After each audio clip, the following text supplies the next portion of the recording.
Great ಎಕನಾಮಿಕ್ಸ್ಟು. ನಿಮಗೆ ಇನ್ನೊಂದು ಮಾತ್ರ ಬಾಕಿ ಇದೆ, ನಾನು ಸಲಹೆ ಕೊಡ್ಲಿಕ್ಕೆ ಬಯಸ್ತೇನೆ. ಔರಂಗಜೇಬು ಬಾದ್ಶಾ ಇದ್ದಾಗ ನಾನ್ ಮುಸ್ಲಿಮ್ಸ್ ಮೇಲೆ ಜಜಿಯಾ ಅಂತ ಒಂದು ತೆರಿಗೆ ಹಾಕಿದ್ನಂತೆ ಹಿಂದೂಗಳ ಮೇಲೆ. ನೀವು ಅದೊಂದು ತಲೆಗಂದಾಯ ಹಾಕ್ಬಿಟ್ರೆ ನಿಮ್ಗೆ ಹೆಂಗೂ ಹಿಂದುತ್ವ ಅಂದರೆ ಅಷ್ಟಕ್ಕಷ್ಟೇ. ಅದೊಂದು ತೆರಿಗೆ ಹಾಕಿಬಿಟ್ರೆ ಎಲ್ಲದರ ಮೇಲೂ ತೆರಿಗೆ ಹಾಕಿದಂಥ ಒಂದು ಕೀರ್ತಿ ಅಂತಿರೋ ಅಪಕೀರ್ತಿ ಅಂತಿರೋ, ನಿಮ್ಮನ್ನು ಹೊಗಳವರೆಲ್ಲ ಹೊಗಳಭಟ್ರೆಲ್ಲ ಕೀರ್ತಿ ಅಂತಾರೆ, ಜನ ನಿಮ್ಮನ್ನು ಅದನ್ನು ಅಪಕೀರ್ತಿ ಅಂತಾರೆ. ಅಪಕೀರ್ತಿ ನಿಮಗೆ ಪ್ರಾಪ್ತಿಯಾಗುತ್ತೆ, ಇನ್ಯಾವುದೂ ಉಳಿಸಿಲ್ಲ ನೀವು. ಇಷ್ಟೆಲ್ಲ ತೆರಿಗೆ ಹೆಚ್ಚಳ ಮಾಡಿದ ಮೇಲೂ ಕೂಡ ಹಾಲು ಉತ್ಪಾದಕರಿಗೆ 8 ತಿಂಗಳಿಂದ ಅವ್ರಿಗೆ ಕೊಡಬೇಕಾದ ಸಬ್ಸಿಡಿನೇ ಕೊಟ್ಟಿಲ್ಲ. 5 ರೂಪಾಯಿ ಸಬ್ಸಿಡಿ ಕೊಡಬೇಕಿತ್ತಲ್ಲ, ಕೊಟ್ಟಿದ್ದಾರೆ ಕೇಳಿ.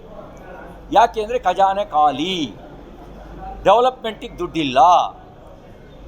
BJP MLAಗಳು ಡೆಲಿಗೇಷನ್ ಹೋಗಿ ಅಭಿವೃದ್ಧಿಗೆ ಹಣ ಕೊಡಿ ಅಂತ ಕೇಳೋದು ಮಾತ್ರ ಅಲ್ಲ, ಕಾಂಗ್ರೆಸ್ ಶಾಸಕಾಂಗ ಪಕ್ಷದ ಸಭೆಯಲ್ಲಿ ಕಾಂಗ್ರೆಸ್ MLAಗಳು ಹೋಗಿ ಪ್ರಶ್ನೆ ಮಾಡಿದ್ರು, ನಾವು ಹೆಂಗೆ ಮುಖ ತೋರಿಸೋದು ಜನರಿಗೆ, ನಾವು ಅಭಿವೃದ್ಧಿಗೆ ನೀವು ಹಣ ಕೊಡೋದೇ ಇದ್ದರೆ ನಾವೆಂಗೆ ಮುಖ ತೋರಿಸೋದು ಅಂತ ಅವರೇ ಜನ ಪ್ರಶ್ನೆ ಕೇಳಿದ್ರೆ ನಾವೇನು ಉತ್ತರ ಕೊಡೋದು ಅಂತ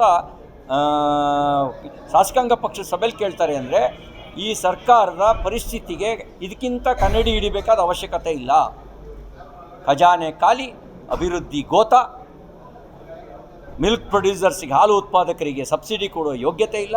ಅಷ್ಟು ಮಾತ್ರ ಅಲ್ಲ, ಅಂತ್ಯ ಸಂಸ್ಕಾರಕ್ಕೆ BJP ಸರ್ಕಾರ ಇದ್ದಾಗ 5,000 ರೂಪಾಯಿ ಕೊಡ್ತಿತ್ತಲ್ಲ, ಅದನ್ನೂ ನಿಲ್ಲಿಸಿದ್ದಾರೆ ಅಂತ್ಯ ಸಂಸ್ಕಾರಕ್ಕೆ.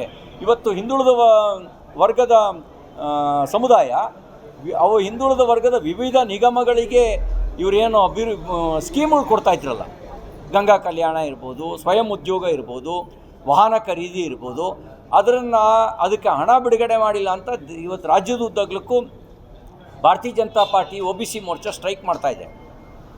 ಆದರೆ ನೀವು ಅಲೆಮಾರಿ ಸಮುದಾಯಕ್ಕೆ ಹೋದ ಸರಿ ನಾವು 150 ಕೋಟಿ ಕೊಟ್ಟಿದ್ವಿ, 1 ರೂಪಾಯಿ ಕೂಡ ಕೊಟ್ಟಿಲ್ಲ. ಇದು ಈ ಪರಿಸ್ಥಿತಿ. ಇದು ಇಷ್ಟಾದಮೇಲೂ ಕೂಡ our Siddaramaiah he is one of the great economist. ಸರಿ, ಚುನಾವಣೆಗಿಂತ ಮುಂಚೆ ಪ್ರಚಾರದಲ್ಲಿ ಬೆಲೆ ಏರಿಕೆ ವಿರುದ್ಧ ಮಾತಾಡಿದ ಸರ್ಕಾರ ಈಗ ಒಂದೊಂದೇ